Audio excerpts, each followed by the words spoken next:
My name is Theophilus Kusidon Kodapa. I'm presenting on renewable energy integration in the electric grid, some challenges and solutions. Now, what is renewable energy? Renewable energy simply is an energy source that can be easily replenished, like the hydroelectric power, which is the second most used source of energy in Ghana. We have the solar energy, which is like the biggest renewable source of energy in the world. Now, this is a pictorial view of a grid. We all know that fossil fuels are non-renewable source of energy. Fossil fuels emit gases, some gases which are called the greenhouse gases that cause our earth to get heated. But renewable source of energy are clean. They don't emit this greenhouse gases. The second point is diversity of energy supply and reducing dependency on imported fuels. The renewable source of energy gives us an alternative to our current energy source. And ultimately, whilst transitioning from fossil fuels to renewable source of energy, we end up creating jobs. Let's look at why renewable source of energy is economically better than fossil fuels. So I got this from Pew Research, and it talks about the average cost of generating a unit of electricity, taking into account the cost incurred during construction, operation, and maintenance. Let's look at one of the popular ones. Solar costs from $24 to $96. But when we come to coal, it ranges from $68 to $166. Solar is economically better than coal. And you can see that from the other renewable source of energy. Most of them, I would say, are better than the non-renewable source of energy. It means renewable source of energy is economically efficient in the long run. From construction to operation to maintenance, it's cost efficient. Now, what do the people say? We are living in a very democratic world. Many people believe that our air and water quality will become better when we transition from non-renewable source to renewable source. We will get a lot of jobs in the energy sector. We can rely on electric grid. So why have we not transitioned from non-renewable source of energy to renewable source of energy? So let's look at some challenges. The number one challenge is renewable sources of energy are not dependent. The sun is not always shining. Another challenge is there is not enough funds to fund research. There has to be like a lot of money pumped into battery technology and get better battery technologies for us to transition from non-renewable source of energy to renewable source of energy, so that when the sun comes, we can store some energy for unpredictable days. The battery we have now is not good enough. People are making advances in this part of technology, battery technology. So hopefully it gets better, and then we can transition fully into renewable source of energy. Also, there should be legislation.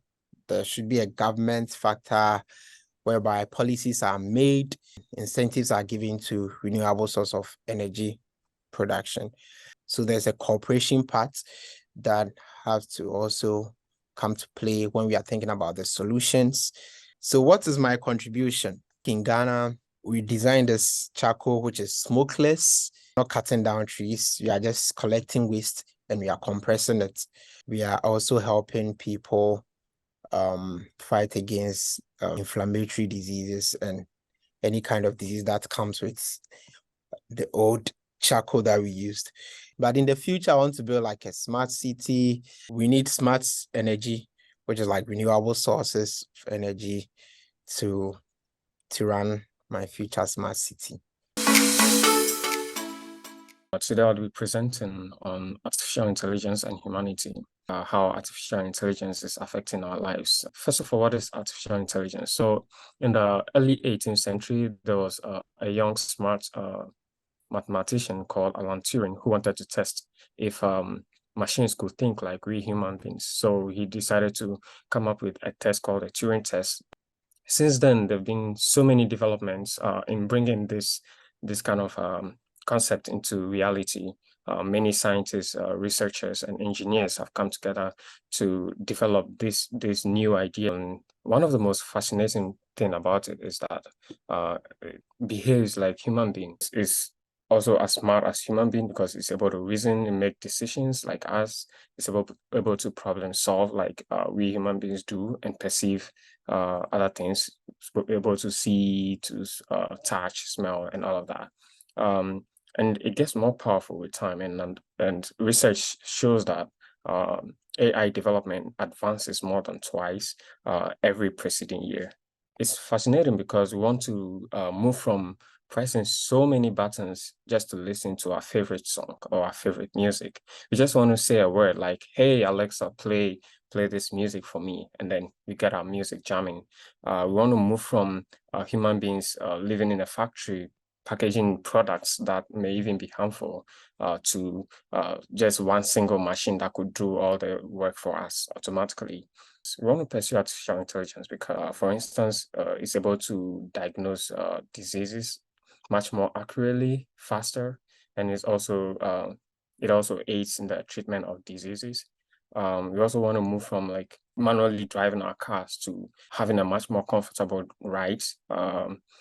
And also we want to be able to get better user experience on social media. We also want to be able to communicate to other people in the world that do not speak our language. One use case in the medical field is there's this picture here that is depicting an original image that is taken with a microscope. And what actually is happening here is what is the semantic segmentation of the image. So here we have like tumor cells and like white blood cells like lymphocytes and macrophages. And the instance segmentation is actually identifying the different types of cells based on genetic material from the nucleus of each of these cells. So it can help us to, once we leverage on this technology, it can help us to solve much more medical conditions or maybe treat diseases much more efficiently. What's behind the good of artificial intelligence? Artificial intelligence is designed with like a lot of complex algorithms and a lot of data. There are models that are trained with data. Possibly there's going to be a breach of privacy and this when artificial intelligence is not properly implemented.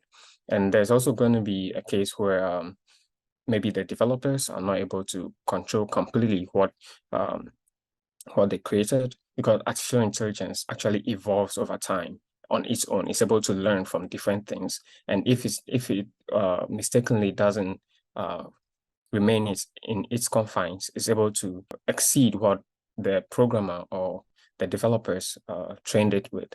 Yeah, so there are other issues related to the emergence of artificial intelligence, such as like loss of jobs. Research shows that 73% of raisers are going to lose their jobs in the near future. Even in the professional field, data shows that dental practitioners are going to lose their job, about 21% of them. And not just that, it's going to make us a bit lazy as human beings, because we will have a lot of automation. And there's also the fear of AI colonization in the near future if we are not able to control AI.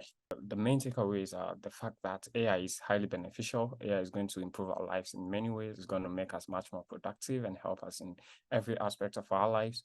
But it could potentially be detrimental to humanity as well. So we do not fully know the future of AI. We need much more research. We need more effort into trying to find ways to mitigate some of these negative effects of AI, so that we'll be able to develop these systems to help us rather than harm us in the future.